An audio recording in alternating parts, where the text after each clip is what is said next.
राधे राधे दोस्तों, आज मैं आपको 16 सोमवार के व्रत की कथा, नियम तथा उसके महत्व बताऊंगी। तो चलिए शुरू करते हैं। 16 सोमवार व्रत कथा। 16 सोमवार व्रत भगवान भोलेनाथ को प्रसन्न करने के लिए रखे जाते हैं। 16 सोमवार के व्रत को ज़्यादातर लड़कियां रखती हैं ताकि उन्हें सुंदर व सुयोग्य वर मिल सके, लेकिन 16 सोमवार के व्रतों को कोई भी रख सकता है। इनको रखने से मनुष्य की सभी मनोकामनाएं पूरी होती हैं। एक बात का विशेष ध्यान रखें कि आप एक ही शिवलिंग या मूर्ति की पूजा करें, क्योंकि अगर आपको किसी भी काम से बाहर जाना पड़े तो आप अपने शिवलिंग या मूर्ति को अपने साथ ले जा सकें। 16 सोमवार व्रत पूजन सामग्री। 16 सोमवार के व्रत में माता पार्वती और भोलेनाथ का पूजन किया जाता है। शिवजी के पूजन के लिए नीचे दी गई सामग्री का इस्तेमाल किया जाता है, जैसे दही, दूध, शहद, गंगाजल, पानी, बेलपत्र, धतूरा, चंदन, प्रसाद। सबसे पहले आपको भोलेनाथ को दूध, दही और शहद से स्नान करवाना है। इसके बाद पानी और फिर गंगाजल से स्नान करवाएं। अब भोलेनाथ को चंदन लगाएं। इसके बाद बेलपत्र और धतूरा चढ़ाएं।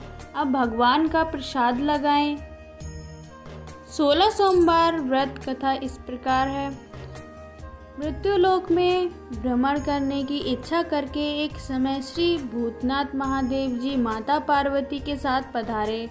वहाँ वे भ्रमण करते करते विदर्भ देशांतर्गत अमरावती नाम की अति रमणीक नगरी में पहुँचे। अमरावती नगरी स्वर्ग के सदृश सब प्रकार के सुखों से परिपूर्ण थी। उसमें वहाँ के महाराज का बनाया हुआ अति रमणीक शिवजी का मंदिर था। उसमें कैलाशपति अपनी धर्म पत्नी के साथ निवास करने लगे। एक समय माता पार्वती अपने प्राणपति को प्रसन्न देख मनोविनोद करने की इच्छा करके ऐसे प्रसन्न करने लगी, हे महाराज, आज तो हम तुम दोनों चौसर खेलें। शिवजी ने प्राण प्रिय की बात को मान लिया और चौसर खेलने लगे। इस समय इस स्थान पर मंदिर का पुजारी ब्राह्मण मंदिर में पूजा करने को आया। माता जी ने पुजारी से सवाल किया कि पुजारी जी बताओ, इस बाजी में किसकी जीत होगी। पुजारी बिना सोचे जल्दी ही बोल उठा कि जीत महादेव जी की होगी। थोड़ी देर में बाजी समाप्त हो गई और पार्वती जी की विजय हुई। तो पार्वती जी ने पुजारी को झूठ बोलने के अपराध के कारण कोढ़ी होने का श्राप दिया। कुछ समय में पुजारी के शरीर में कोढ़ पैदा हो गया। पुजारी अनेक प्रकार से दुखी रहने लगा।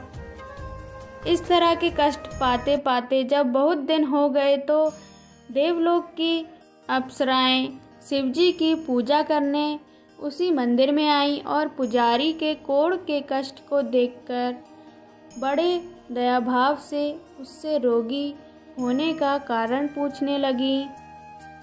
पुजारी ने निसंकोच वे सब बात उनसे कह दी।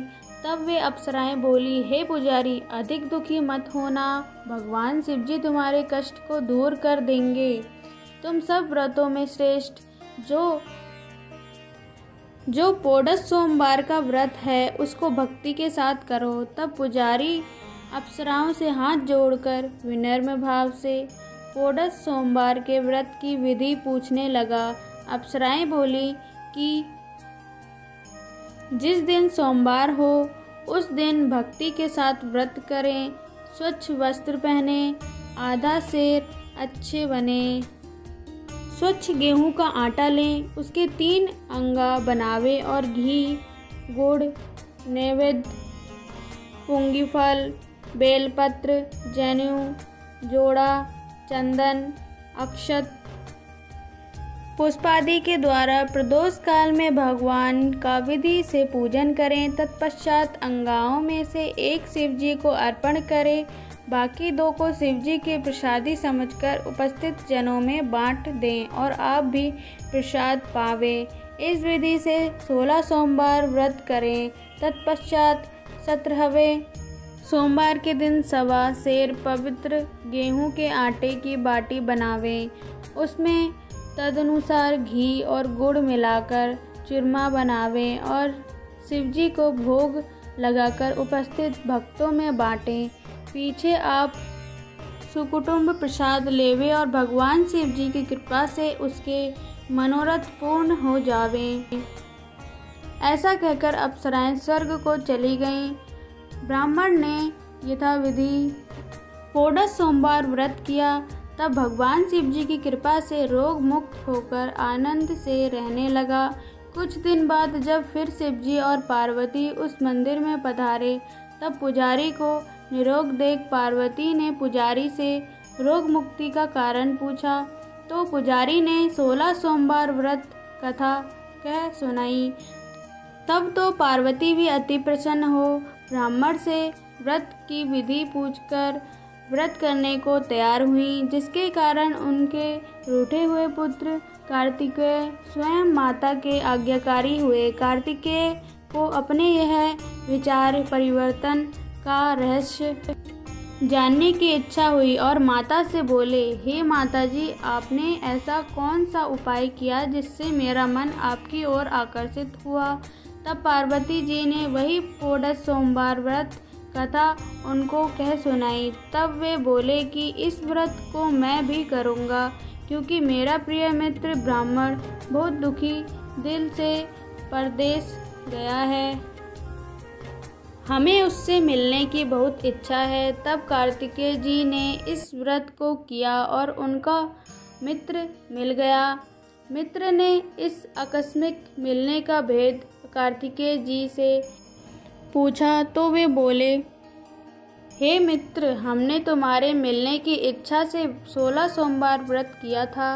अब तो ब्राह्मण मित्र को भी अपने विवाह की बड़ी इच्छा हुई। उसने कार्तिकेय जी से व्रत की विधि पूछी और यथाविधि व्रत किया। व्रत के प्रभाव से जब वह किसी कार्यवश विदेश गया तो वहाँ के राजा की लड़की का स्वयंवर था। राजा ने प्रण किया था कि जिस राजकुमार के गले में सब प्रकार श्रृंगारित हथनी माला डालेगी, मैं उसी के साथ अपनी प्यारी पुत्री का विवाह कर दूंगा। शिवजी की कृपा से ब्राह्मण भी स्वयंवर देखने की इच्छा से राजसभा में एक ओर बैठ गया। नियत समय पर हथनी आई और उसने जयमाला उस ब्राह्मण के गले में डाल दी। राजा ने प्रतिज्ञा के अनुसार बड़ी धूमधाम से कन्या का विवाह उस विप्र के साथ कर दिया और विप्र को बहुत सा धन और सम्मान देकर संतुष्ट किया। विप्र सुंदर कन्या पाकर सुख से जीवन व्यतीत करने लगा। एक दिन राजकन्या ने अपने पति से प्रश्न किया, हे प्राणनाथ, आपने ऐसा कौन सा बड़ा पुण्य किया जिसके प्रभाव से हथनी ने सब राजकुमारों को छोड़कर आपको वरण किया। ब्राह्मण बोला, हे प्राणप्रिय, मैंने अपने मित्र कार्तिकेय जी के कथानुसार 16 सोमवार का व्रत किया, जिसके प्रभाव से मुझे तुम जैसी रूपवान लक्ष्मी प्राप्त हुई। व्रत की महिमा को सुनकर राजकन्या को बड़ा आश्चर्य हुआ और वह पुत्र की कामना करके व्रत करने लगी। शिवजी की दया से उसके गर्भ से एक सुंदर पुत्र उत्पन्न हुआ। माता पिता दोनों उस पुत्र को पाकर प्रसन्न हुए और उसका पालन भली प्रकार से करने लगे। जब पुत्र समझदार हुआ तो एक दिन अपनी माता से प्रश्न किया, तूने कौन सा तप किया जो मेरे जैसा पुत्र तेरे गर्भ से उत्पन्न हुआ। माता ने 16 सोमवार व्रत को विधि के सहित पुत्र के सम्मुख प्रकट किया। पुत्र ने ऐसे सरल व्रत को और सब तरह के मनोरथों को पूर्ण करने वाला सुना तो वह भी इस व्रत को राज्य अधिकार पाने की इच्छा से करने लगा और सोमवार को यथाविधि व्रत करने लगा। उसी समय एक देश के वृद्ध राजा ने अपनी पुत्री का विवाह ब्राह्मण युवक के साथ करके बड़ा सुख प्राप्त किया। वृद्ध राजा ने देवलोक जाने पर यही ब्राह्मण बालक गद्दी पर बैठाया गया, क्योंकि दिवंगत भूप के कोई पुत्र नहीं था। राज्य का अधिकार होकर भी वह ब्राह्मण पुत्र 16 सोमवार व्रत को करता रहा। जब 17वां सोमवार आया तो विप्र ने अपनी प्रियतमा से सब पूजन सामग्री लेकर शिवालय में चलने के लिए कहा, परंतु राजकन्या ने दास दासियों द्वारा सब सामग्रियां शिवालय भिजवा दी और आप नहीं गईं। जब राजा ने शिवलिंग का पूजन समाप्त किया तब यह आकाशवाणी हुई कि हे राजा, अपनी इस रानी को राजमहल से निकाल दो, नहीं तो यह तुम्हारा सर्वनाश कर देगी। वाणी को सुनकर राजा तत्काल ही मंत्रणा गृह में आकर अपने सभासदों को बुलाकर पूछने लगा कि हे मंत्रियों, मुझे आज शिवजी की वाणी हुई है कि राजा तू अपनी इस रानी को निकाल दे, नहीं तो ये तेरा सर्वनाश कर देगी। मंत्री आदि सब बड़े विस्मय और दुख में डूब गए, क्योंकि इस कन्या के कारण राज्य मिला है, राजा उसी को निकालने का जाल रचता है, यह कैसे हो सकेगा। अंत में राजा ने उसे अपने यहाँ से निकाल दिया। रानी भाग्य को कोसती हुई नगर के बाहर आई, बिना पदत्राण, फटे वस्त्र पहने, भूख से दुखी धीरे धीरे चलकर एक नगर में पहुंची। वहाँ एक बुढ़िया सूत काटकर बेचने को जाती थी। रानी की करुणा दशा देखकर वह बोली, चल तू मेरा सूत बिकवा दे, मैं वृद्ध हूँ, भाव नहीं जानती हूँ। बुढ़िया की ऐसी बात सुन रानी ने उसकी सूत की गठरी उतार अपने सिर पर रखी। थोड़ी देर बाद ऐसे आंधी आई कि सूत पोटली के सहित उड़ गया। बुढ़िया पछताती रह गई और रानी को अपने साथ से दूर रहने को कह दिया। अब रानी एक तेली के घर गई तो तेली के सब मटके शिवजी के प्रकोप के कारण उसी समय चटक गए। ऐसी दशा देख तेली ने रानी को अपने घर से निकाल दिया।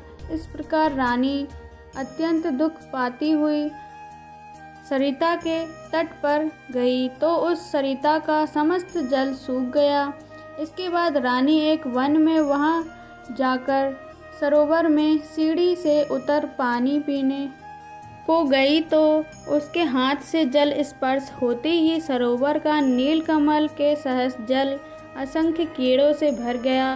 रानी ने भाग्य पर दोषारोपण करते हुए उस जल को पान करके पेड़ की शीतल छाया में विश्राम करना चाहा। वह रानी जिस पेड़ के नीचे जाती उस पेड़ के पत्ते तत्काल ही गिरते गए। अपने वन सरोवर जल की ऐसी दशा देखकर उस वन के ग्वालों को अपनी गौओं को चारा और पानी न मिलता देख बड़े दुखी भाव से ये सब कथा अपने गोसाई जी से कही, जो उस जंगल में स्थित मंदिर में पुजारी थे। ग्वाले रानी को लेकर गोसाई के पास गए। रानी की मुख कांति और शरीर की शोभा देख गोसाई सब जान गए कि यह अवश्य ही विधि और गति की मारी कोई कुलीन अबला है। ऐसा सोच पुजारी जी ने रानी के प्रति कहा कि मैं तुमको पुत्री के समान रखूंगा, मेरे आश्रम में ही रहो, मैं तुमको किसी प्रकार का कष्ट नहीं होने दूंगा। गोसाई के ऐसे वचन सुनकर रानी को धीरज हुआ। वह आश्रम में रहने लगी, परंतु आश्रम में रानी जो भोजन बनाती उसमें कीड़े पड़ जाते, जल भर के लावे उसमें कीड़े पड़ जावे। अब तो गोसाई जी दुखी हुए और रानी से बोले कि हे बेटा, तेरे पर कौन से देवता का कोप है जिससे तेरी यह दशा है। पुजारी जी की बात सुन रानी ने शिवजी के पूजा करने को न जाने की कथा सुनाई तो पुजारी शिवजी महाराज की अनेक प्रकार से स्तुति करते हुए रानी के प्रति बोले कि बाई जी, तुम सब मनोरथों के पूर्ण करने वाले 16 सोमवार व्रत को करो। उसके प्रभाव से अपने को कष्ट से मुक्त हुआ जानो। गोसाई जी की बात को सुनकर रानी ने 16 सोमवार व्रत को विधिवत संपन्न किया और 17वें सोमवार के पूजन के प्रभाव से राजा के हृदय में विचार उत्पन्न हुआ कि रानी को गए हुए बहुत समय व्यतीत हो गया, न जाने कहाँ कहाँ भटकती होगी, उसे ढूंढना चाहिए। यह सोच रानी की तलाश करने के लिए चारों दिशाओं में दूत भेजे। वे तलाश करते हुए पुजारी के आश्रम में रानी को पाकर पुजारी से रानी को मांगने लगे, परंतु पुजारी ने उनसे मना कर दिया। तब राजा स्वयं पुजारी के आश्रम में गए और पुजारी से प्रार्थना करने लगे कि महाराज, जो बाई जी आपके आश्रम में रहती है वह मेरी पत्नी है। शिवजी के कोप से मैंने इसको त्याग दिया था।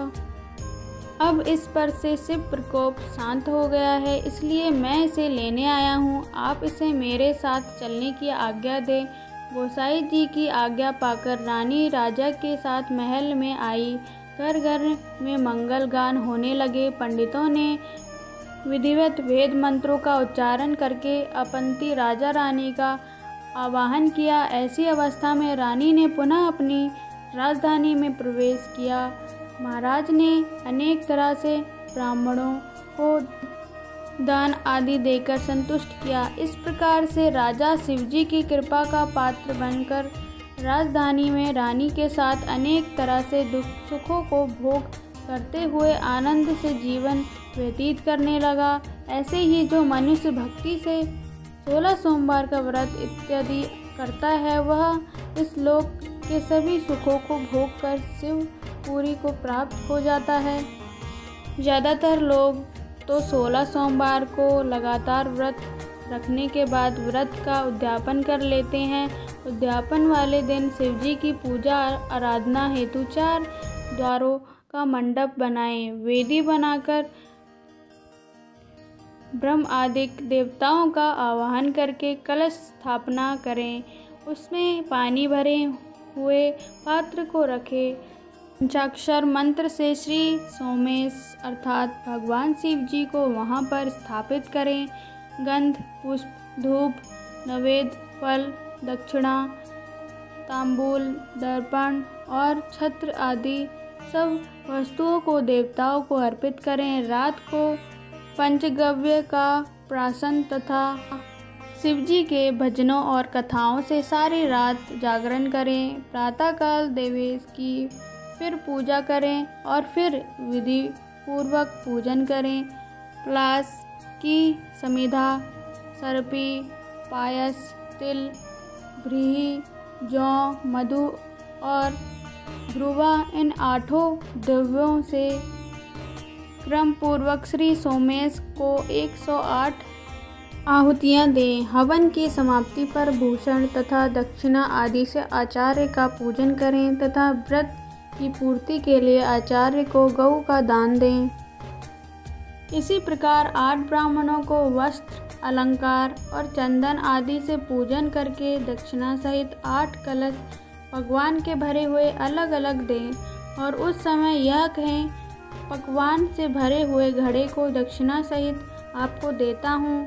हे द्विश्रेष्ठ, आप इसको ग्रहण कीजिए। इसके पश्चात ब्राह्मणों को भोजन कराकर कुटुंबीजनों सहित मौन होकर आप भी भोजन करें। 16 सोमवार व्रत का महत्व। 16 सोमवार व्रत का महत्व इस प्रकार है। 16 सोमवार व्रत करने वालों को मनोवांछित फल की प्राप्ति होती है। इस व्रत को करने से कुंवारी कन्याओं को सुंदर पति की प्राप्ति होती है। अगर किसी को धन का अभाव है तो इस व्रत को करने से धन दौलत की प्राप्ति होती है। निसंतान लोगों को संतान सुख की प्राप्ति होती है। अगर किसी की जन्म कुंडली से अशुभ ग्रह की दशा चल रही है तो इस व्रत को रखने से अशुभता समाप्त हो जाती है। इस व्रत को करने से पति पत्नी के बीच होने वाले झगड़े समाप्त हो जाते हैं। काल महाकाल शंकर जी अपने भक्तों को सभी रोगों से मुक्त करते हैं। 16 सोमवार व्रत नियम। 16 सोमवार व्रत के नियम इस प्रकार हैं। पूजा करने से पहले आपको निर्जल एवं निराहार रहना होता है। भोजन के रूप में तीसरा हिस्सा ही खाना होता है। इस व्रत में नमक का उपयोग नहीं किया जाता। इस व्रत के दौरान शंकर जी के किसी भी मंत्र का जाप करें। 16 सोमवार के दौरान किसी के घर का अन्न नहीं ग्रहण करना चाहिए। तो दोस्तों, ये थी 16 सोमवार व्रत की कथा तथा नियम और इसके महत्व। अगर आपको ये ब्लॉग अच्छा लगा हो तो लाइक सब्सक्राइब करना नहीं भूलिएगा। राधे राधे।